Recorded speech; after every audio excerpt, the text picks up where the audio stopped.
Bismillahirrahmanirrahim. Assalamualaikum warahmatullahi wabarakatuh. Halo semuanya. Kembali lagi bersama kami dari kelompok 12 di pengantar manajemen akan mempresentasikan materi pengantar manajemen pada minggu ke-13 ini, yaitu tentang manajemen operasi dan rantai nilai.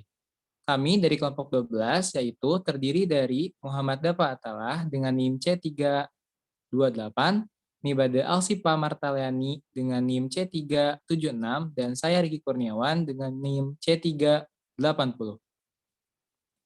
Dari Departemen Teknologi Hasil Perairan Angkatan 56. Oke, next. Kita mulai dengan pengertian dari manajemen operasi. Apa sih yang dimaksud dengan manajemen operasi?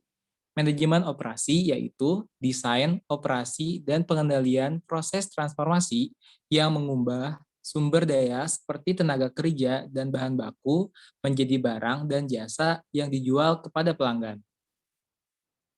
Next. Kenapa sih manajemen operasi itu penting? Yang pertama, meliputi jasa dan manufaktur. Yang kedua, penting dalam efektivitas dan efisiensi dalam masalah produktivitas. Dan yang ketiga, memainkan peran yang strategis dalam keberhasilan suatu organisasi. Next. Bagaimana sih cara operasi itu sistemnya seperti apa? Yang pertama itu ada proses input, meliputi sumber daya manusia, teknologinya, modal, peralatan, material, dan informasi. Kemudian sistem yang kedua itu terjadi proses transformasi, dan yang ketiga ada output, yaitu barang dan jasa. Oke, next. Selanjutnya akan dilanjutkan oleh rekan saya, Nimade Alsipa. Silakan.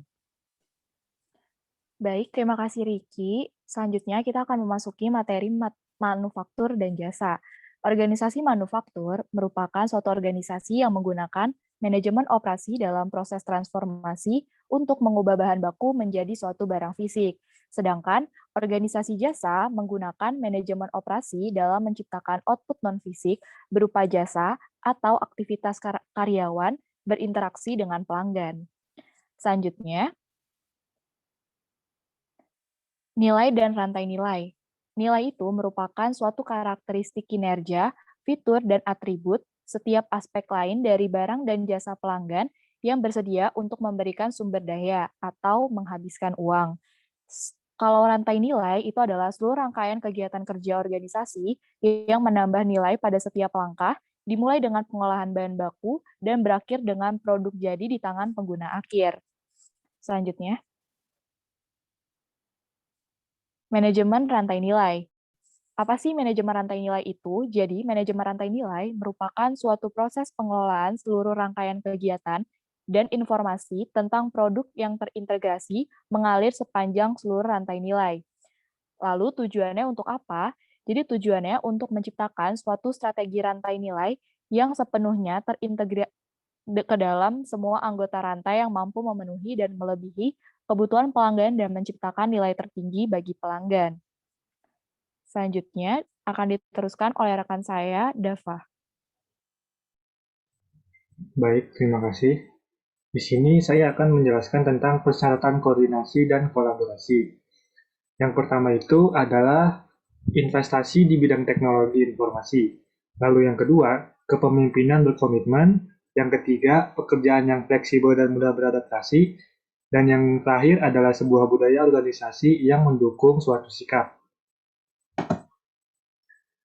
Terdapat manfaat dan hambatan dari manajemen rantai nilai. Dimulai dari manfaatnya, manfaat dari rantai nilai itu adalah yang pertama, meningkatkan penjualan. Yang kedua, menghemat biaya. Yang ketiga, mengurangi inventory. Keempat, meningkatkan pangsa pasar. Yang kelima, memperbaiki kualitas. Dan yang keenam, mempercepat waktu pengiriman.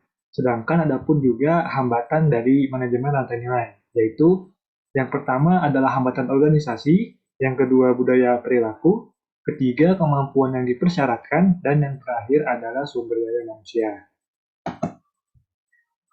Kita masuk ke manajemen produktivitas. Apa sih yang dimaksud dengan produktivitas itu? Jadi produktivitas itu merupakan output keseluruhan barang atau jasa yang dihasilkan bagi dengan input yang dibutuhkan untuk menghasilkan output tersebut. Ataupun juga disebut juga dengan komposit orang dan variabel operasi.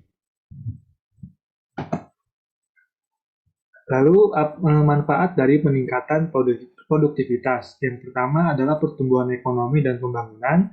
Yang kedua, upah lebih tinggi dan keuntungan tanpa inflasi. Dan yang terakhir adalah peningkatan kemampuan kompetitif karena biaya yang lebih rendah. Ya, mungkin sekian ya penjelasan dari kami kelompok 12 mengenai tentang manajemen operasi dan juga rantai nilai. Sekian dari kelompok 12. Wassalamualaikum warahmatullahi wabarakatuh.